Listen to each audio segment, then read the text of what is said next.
the British government managed to successfully pass the Internal Market Bill, the bill that controversially overrides certain aspects of the withdrawal agreement with the EU. Basically, with the withdrawal agreement with the EU required the joint committee of the EU and UK to oversee certain gray areas on the economic issues, including the economic and political issues, including the Irish border issue, right? But UK has accused the EU of negotiating in bad faith, and British government claims that they have attempted to basically safeguard British interest in case that this joint committee doesn't reach any significant or any major deal. EU is accusing British government of breaking international law, of breaking an international treaty that it signed less than a year ago. That's the gist of the thing. But British government, even though there was significant opposition from within the UK, especially in the media, British government managed to successfully pass the Internal Market Bill. But that wasn't the end of the game. British Tory MPs, they wanted to introduce an amendment to make sure that the Parliament has the final say. Basically, their problem wasn't the fact that the bill would break international law. Their problem was that it would give the Prime Minister too much power. So they wanted, if Prime Minister was to evoke those powers, he had to get permission from the Parliament.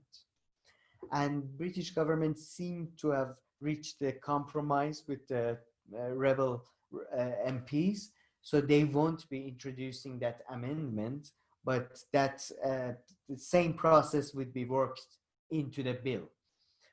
So it seems that British government has basically won over, has won, they're getting their way, basically.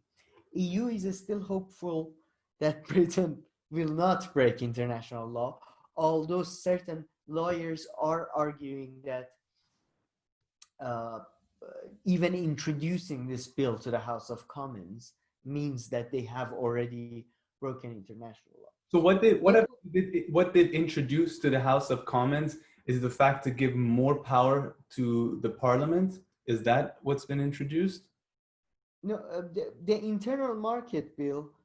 The problem with the Internal Market Bill is that the critics argue that it basically it addresses things that should be addressed in the joint EU-UK committee.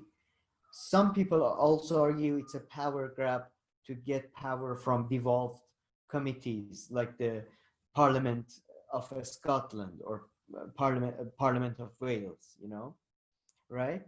So that's the bill, right? But the bill originally allowed the Prime Minister to do those things, right? Now with the negotiations and the compromise, when the Prime Minister wants to evoke the powers in the bill, he has to take permission from the Parliament. Got it. And that's a good way of winning over Brexit fans, because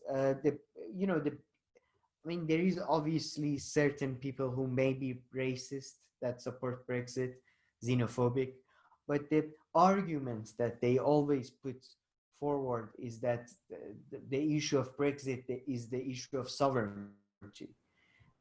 And now the UK government is basically saying, we are bringing they can argue they are bringing the power back to the Parliament, So, and I don't see the Tory government as a nationalistic necessarily government, or as a government that thinks about the British people. But in a way, I don't see what other choice they had, because I tend to agree with them. And I think some of the people who left comments and likes on our previous video agree with us that EU doesn't negotiate in good faith.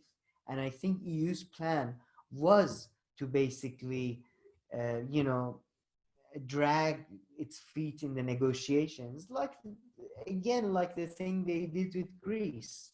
They do it everybody, and you know, and the reactions. I mean, breaking international law is not something I think that should be applauded ever. Sometimes maybe not all international law is fantastic, but it's not something that it's something you should look at.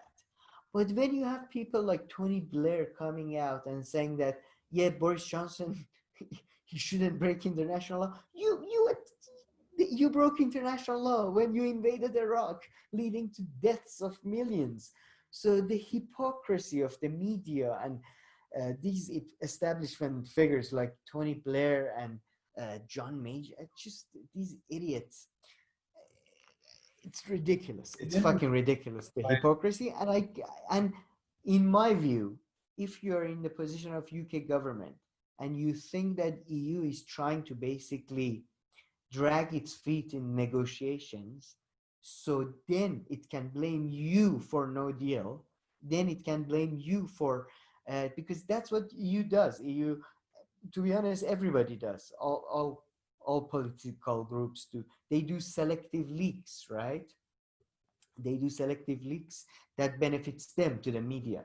And when you see that happening with EU every time you negotiate with them, I think this is a good tactic and a good strategy to basically force EU into more real negotiations. But then again, maybe I'm wrong. Maybe I am way too cynical about the EU. But I think the comments, from the one comment we had on our video was, was supportive of this argument that, and our commentator pointed out, EU breaks international law quite frequently as well. So,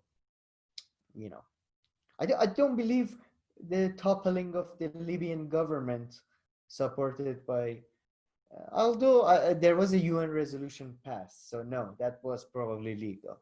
See, not all international law is good anyway. So. Very true. Very true.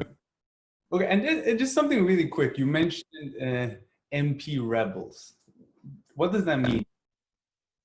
Well, in the UK, the Tory party.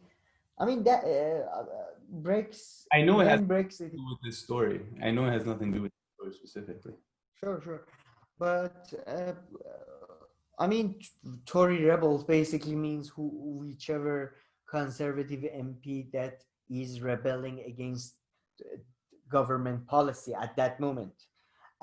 But usually in the UK, you have the situation whenever you have a very pro-EU conservative government, or not very pro-EU, you have a pro-EU like David Cameron or somebody like that. Yeah, you have the Tory rebels that tend to be very anti-EU. Basically, EU is an issue that has divided the Conservative Party for a very long time since it has joined. So the rebels would be those who don't agree with the official party line? Yeah, exactly. But it's not like always. But so that's different than, and what's the other term that you hear all the time? What's a shadow cabinet minister or something along those lines in the UK party? No, that's you rebels you have the government and then you have the shadow government. Shadow government is formed by the opposition, by the biggest opposition party, which is usually Labour. They form the shadow cabinet, which basically they put a shadow for every member of government's cabinet who's responsible to respond to them on the weekly or monthly basis in the parliament. They are minister, for instance, and then there's always like a shadow foreign minister from the Labour Party, and it's him who him or her who counts the official foreign minister. Exactly. Yeah, that's the system. But the rebels, which exist in both parties, rebels are whoever goes against the party line or the party whip, and but the most like in the last 30 years, I would argue the most significant and most important group of rebels were the Tory anti-EU MPs, because they weren't even a significant minority in terms of numbers, but in terms of actions and getting things done, they were the most probably successful. Like Boris Johnson probably didn't belong to that group, but he ended up enacting a lot of things they wanted. So yeah, but every party has its rebels, uh, and they vary depending on the issue. It's very fluid. It's not a very fixed thing. But the shadow cabinet is the opposition party person responsible to hold the government minister to account.